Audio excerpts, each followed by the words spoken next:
Bismillahirrohmanirrohim. Assalamualaikum warahmatullahi wabarakatuh. Selamat pagi anak-anak. Kaifa halukum? Semoga sehat selalu dimanapun kalian berada. Alhamdulillahirabbil alamin.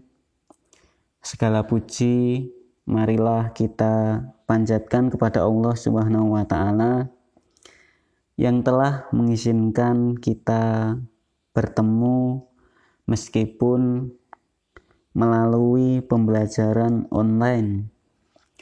Semoga dengan pembelajaran online ini tidak mengurangi keberkahan kita dalam menuntut ilmu. Baik anak-anak, pada kesempatan pagi hari ini kita akan melanjutkan pembelajaran kita, yaitu potensi sumber daya alam dan sumber daya manusia negara-negara ASEAN. Sebelum memulai pelajaran, terlebih dahulu siapkan buku kalian, kemudian alat-alat tulis kalian, dan sarana pendukung lainnya. Dan tidak lupa, marilah kita berdoa bersama-sama agar kita mendapatkan ilmu yang bermanfaat dan pembelajaran pada pagi hari ini dapat berjalan dengan lancar. Baik anak-anak, marilah kita lanjutkan pembelajaran pada pagi hari ini. Kita akan membahas tentang potensi sumber daya alam dan sumber daya manusia negara-negara ASEAN. Santriwan dan santriwati kelas 8 SMP IT Bina Insani, pada pertemuan kemarin kita sudah membahas dan berkenalan dengan 10 negara ASEAN. Perkenalannya meliputi kondisi geografis dan yang lain-lain. Pada pertemuan pagi hari ini kita akan berkenalan lagi dengan negara-negara anggota ASEAN, tapi terkhusus untuk mengenali potensi sumber daya alam dan sumber daya manusia negara ASEAN. Baik anak-anak, yang pertama kita akan mempelajari sumber daya alam negara Brunei Darussalam. Coba perhatikan dan buka buku mandiri kalian, yaitu halaman 11. Nah, yang pertama, Brunei merupakan negara yang kaya akan minyak dan gas bumi, sehingga menyumbang 40% untuk pendapatan negara. Nah, saking kayanya ini, hasil perekonomian terbesar di Brunei Darussalam adalah minyak bumi dan gas alam.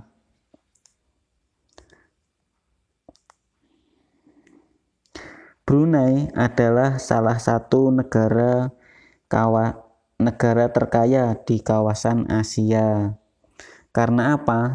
Ya karena hasil minyak bumi dan gas alamnya sangat melimpah. Persebaran minyak bumi itu biasanya di wilayah Miri dan gas alamnya di wilayah Kuala Belait. Kemudian kita ke sumber daya manusianya. pada pertengahan tahun 2018, jumlah penduduk Brunei Darussalam berjumlah 400.000 jiwa dengan pertumbuhan penduduk sekitar 1,3%.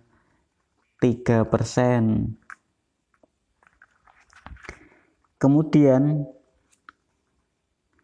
bahasa resminya adalah bahasa Melayu. Selain menggunakan bahasa Melayu, di Brunei Darussalam juga menggunakan bahasa Inggris dan Mandarin. Di Brunei Darussalam, mayoritas penduduknya beragama Islam seperti negara kita, yaitu negara Indonesia.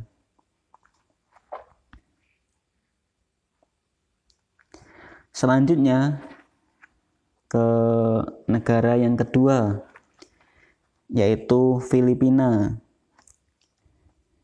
Filipina merupakan penghasil kopra terbanyak di dunia, yaitu 42% dari hasil kopra di dunia.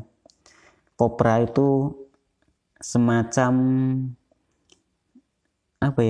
semacam kayak itu loh, kelapa. Selain itu, Filipina juga menghasilkan beragam tambang seperti tembaga, krom, emas, batu bara, hingga nikel. Tapi barang tambang di Filipina ini jumlahnya relatif lebih sedikit. Daerah pertambangannya ada di daerah Luzon dan Mindanao. Kemudian sumber daya alam yang ada di Filipina, coba perhatikan halaman 12. Di situ ada yang pertama, tanaman yang dibudidayakan di Filipina mencakup padi, jagung, sayuran, buah-buahan, dan ketela pohon. Kemudian yang kedua, tanaman perkebunan mencakup tebu, tembakau, hingga kelapa. Selain itu, komoditas ekspor mencakup karet, kelapa, dan kayu. Karena jenis sumber daya alam yang melimpah ini, maka mata pencaharian penduduk di Filipina mayoritas adalah pertanian, perkebunan, perikanan, kehutanan, pertambangan, industri, dan perdagangan. Hampir-hampir mirip dengan negara kita, yaitu negara Indonesia. Selanjutnya, untuk sumber daya manusia di negara Filipina, pada tahun 2018 jumlah penduduk Filipina berjumlah 107 juta jiwa dengan pertumbuhan 1,8%. Mayoritas penduduknya beragama Katolik, yaitu sekitar 85% penduduk Filipina beragama Katolik. Kemudian bahasa yang digunakan adalah bahasa Tagalog dan Inggris.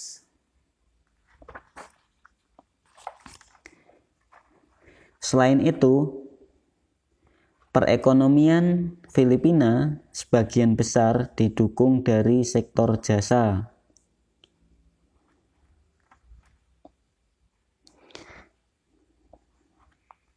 Yang ketiga, kita akan membahas negara Indonesia.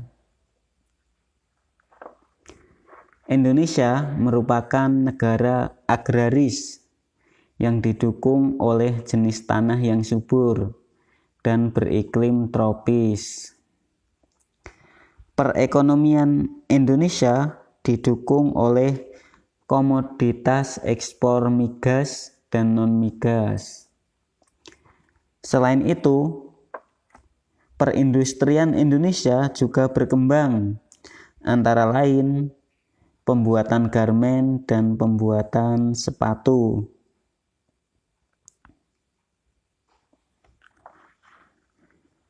Jenis sumber daya alam yang ada di Indonesia meliputi hasil pertanian, yaitu padi, jagung, buah-buahan, dan sayuran. Kemudian hasil perkebunannya meliputi kelapa sawit, kopi, teh, karet, cengkeh, dan kelapa.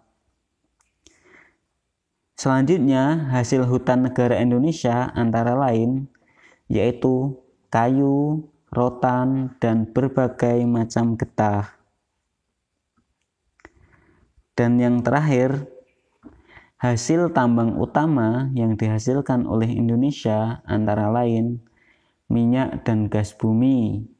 Kemudian ada juga batu bara, biji besi, bauksit, emas, hingga timah.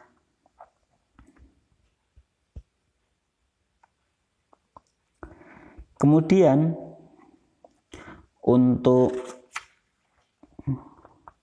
wilayah Indonesia yang kaya akan hasil pertanian adalah di Jawa Barat, kemudian di Jawa Timur. Kemudian untuk emas dan perak biasanya terdapat di daerah Nanggro Aceh Darussalam. Kemudian untuk sumber daya manusia negara Indonesia, menurut WPDS pada pertengahan tahun 2018, jumlah penduduk Indonesia berjumlah 265,2 juta jiwa dan menempatkan Indonesia di urutan keempat dari jumlah penduduk terbanyak di Indonesia. Yang pertama Cina, kemudian yang kedua India, yang ketiga Amerika Serikat, kemudian Indonesia.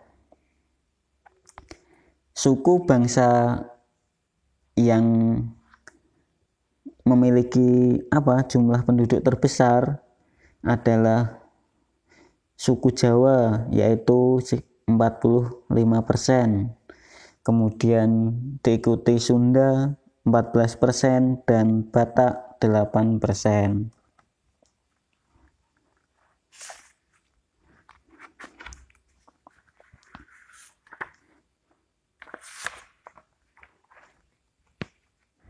Kemudian bahasa resminya yaitu bahasa Indonesia dan mayoritas beragama Islam.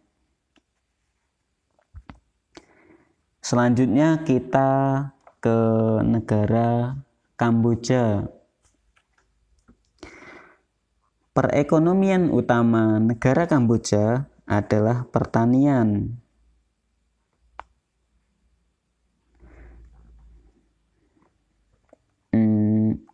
Selain itu, Kamboja juga memiliki industri seperti garmen, pengolahan karet, dan semen. Kemudian, jenis sumber daya alam yang ada di Kamboja meliputi padi, karet, umbi-umbian, jagung, hingga tembakau. Selain itu, di negara Kamboja juga terdapat sumber daya lain, yaitu sumber daya ikan. Hal ini karena ada Danau Tonle Sap yang ada di Kamboja. Kemudian mata pencaharian utama negara Kamboja adalah bertani, yaitu sekitar 88% penduduk Kamboja itu bertani. Kemudian daerah pertanian terbesar di Kamboja adalah sekitar aliran sungai Mekong atau sekitar Danau Tonle Sap. Danau Tonle Sap ini perlu kalian ketahui merupakan salah satu penghasil ikan tawar utama kawasan Asia Tenggara. Kemudian jumlah penduduk Kamboja pada pertengahan tahun 2018 berjumlah 16 juta jiwa dengan pertumbuhan 1,8%. Mayoritas penduduk Kamboja beragama Buddha, yaitu 88,5%.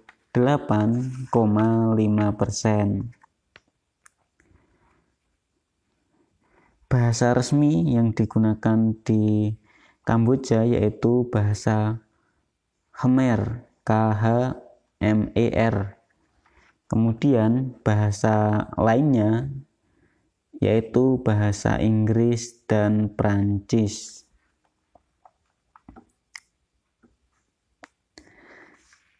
Selanjutnya kita ke negara yang kelima, yaitu negara Laos.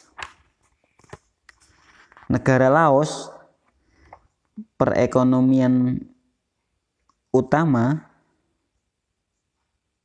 didominasi oleh pertanian. Selain itu, juga terdapat industri seperti pemurnian timah, pengolahan kayu, penggilingan padi, pembuatan batu bara, rokok, sepatu, dan barang-barang kebutuhan rumah tangga. Selain itu, pertanian merupakan kegiatan ekonomi utama di Laos dan mampu menyerap 72% tenaga kerja. Laos memiliki sumber daya alam berupa tumbuhan seperti padi, jagung, tembakau, kopi, dan buah jeruk. Laos juga memiliki hasil pertambangan seperti gipsum, timah, seng, batu bara, hingga biji besi.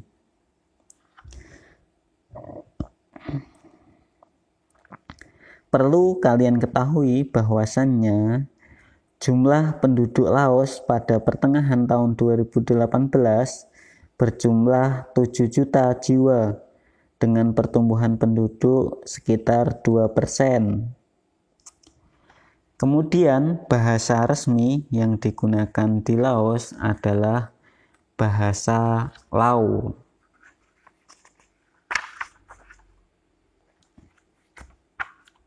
Santriwan dan santriwati kelas 8 SMP IT Bina Insani, mungkin kita cukup mengenal potensi sumber daya alam dan sumber daya manusia negara-negara ASEAN. Cukup 5 dulu.